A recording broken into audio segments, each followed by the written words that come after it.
Assalamualaikum warahmatullahi wabarakatuh. Hari ini kita akan belajar tentang listrik dinamis. Tapi sebelum itu, kita baca doa terlebih dahulu ya.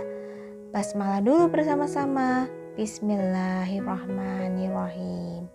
Listrik dinamis adalah listrik yang mengalir.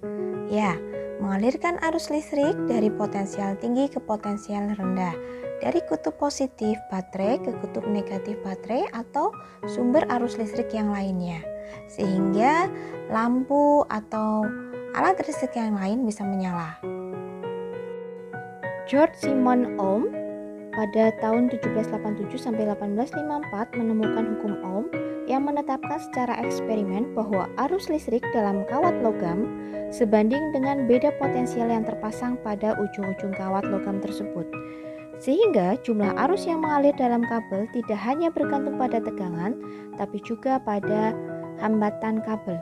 Semakin besar hambatan kabel, semakin kecil arus yang mengalir. Sehingga dinyatakan hukum Ohm V sama dengan I kali R atau I sama dengan V bagi R. Pada rangkaian listrik terlihat bahwasannya untuk mengukur hambatan listrik maka digunakan voltmeter yang dipasang secara paralel. Sedangkan untuk mengukur arus listrik pada rangkaian listrik maka digunakan ampermeter yang dipasang secara seri. Kemudian sumber daya listrik atau sumber arus listrik bisa digunakan sumber AC maupun sumber DC. Seperti yang sudah dijelaskan sebelumnya, bahwasanya rumus Ohm secara matematis ditulis sebagai V sama dengan R kalikan I, dengan R merupakan faktor pembanding yang besarnya tetap. Dapat dilihat untuk mencari I V bagi R, sedangkan R sama dengan V bagi I. Sebagai contoh, pada soal tersebut, untuk mencari hambatannya maka V dibagi I.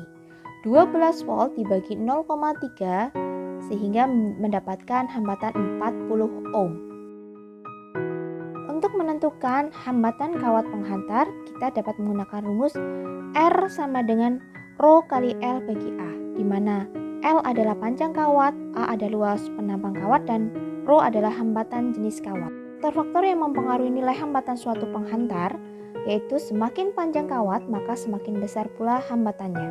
Semakin besar penampang penghantar maka semakin kecil hambatannya. Sedangkan semakin besar hambatan jenis kawat, semakin besar nilai hambatannya. Terlihat bahwasannya hambatan antara kawat karbon, baja, dan tembaga berbeda-beda, menyebabkan nyala lampu berbeda juga nyala terangnya. Seperti pada contoh soal berikut.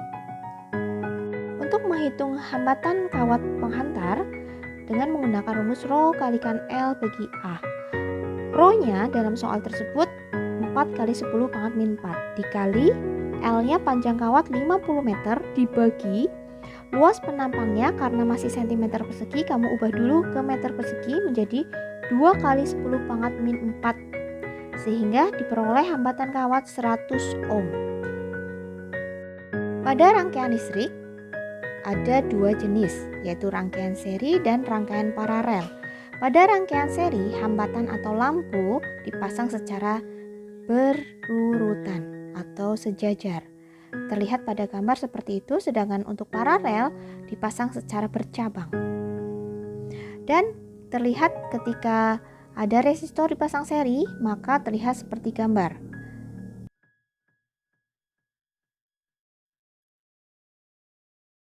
Kemudian untuk lampu ketika dipasang seri seperti itu berjajar, sedangkan paralel bercabang. Kemudian baterai juga terlihat seperti seri dan paralel seperti gambar. Secara matematis, untuk rangkaian seri dan paralel ada perbedaan. Untuk menghitung arus pada seri, ketika sudah diketahui arus total maka sama dengan arus masing-masing. Sedangkan paralel adalah jumlah dari arus masing-masing. Kan untuk tegangan listrik pada seri, menghitung tegangan listrik adalah jumlah dari tegangan masing-masing. Sedangkan paralelnya, tegangan listrik total sama dengan tegangan listrik masing-masing. Untuk hambatannya, untuk mencari hambatan seri, tinggal dijumlahkan dari hambatan masing-masing. Sedangkan untuk paralel, hambatannya 1/R sama dengan 1/R1 tambah 1/R2 tambah 1/R3. Pada rangkaian gabungan ini, kalian bisa melihat bahwasannya jika saklar 1 dimatikan, maka yang masih tetap menyala adalah saklar 2 atau lampu 2 dan lampu 3 serta lampu 4. Tapi bagaimana ketika saklar 3 dimatikan? Maka lampu 3 dan 4 mati, tapi lampu 1 dan 2 tetap menyala. Karena prinsipnya paralel dengan seri, ketika paralel 1 dimatikan maka tidak membuat semua lampu mati. Tapi ketika seri, 1 lampu saja dimatikan atau 1 saklar di rangkaian seri dimatikan, maka akan mematikan semua lampu yang ada pada rangkaian seri.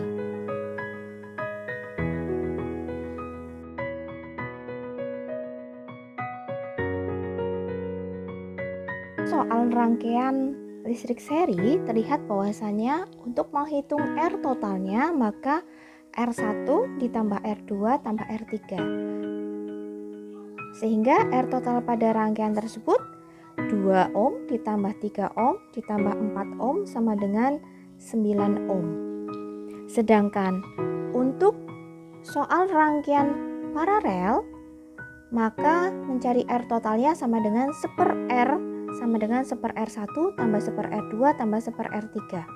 Terlihat bahwasanya 1/R sama dengan 1/2 tambah 1/3 tambah 1/6. Disamakan dulu penyebutnya, 2, 3, 6 sama penyebutnya itu 6. 6 bagi 2, 3, 6 bagi 3, 2 dan ditambah 1. Sehingga 6/6 sama dengan. Untuk paralel, setelah kamu mendapatkan 1/R berapa angkanya, maka dibalik pecahannya.